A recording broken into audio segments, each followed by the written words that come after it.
Ako si Drinelin Sinlante Mihasco, 17 taong gulang. Ako ay nakatira sa Barangay Binirisa, Malimuno, Surigao del Norte, pero kasalukuyan po ako nakatira sa tita ko dito sa Barangay Sabang, Surigao City. Ang mga magulang ko ay sina Joy Sinlante Mihasco at Dito Villamor Mihasco. Na home economics dahil sa passion ko sa pagluluto.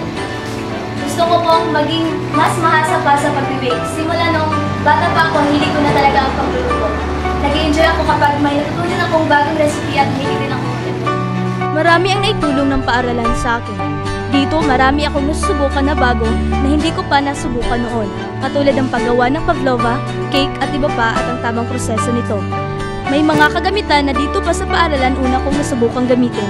Dito ko rin natutunan ang mag-yielding, mag-market ng ingredients.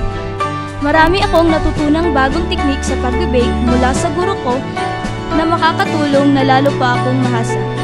Ako ang bread and pastry production NC2 assessment dahil sa sikap at determinasyon ko at dahil na rin sa tulong ng aking pamilya, mga guro, mga kaklase, mga kaibigan at higit sa lahat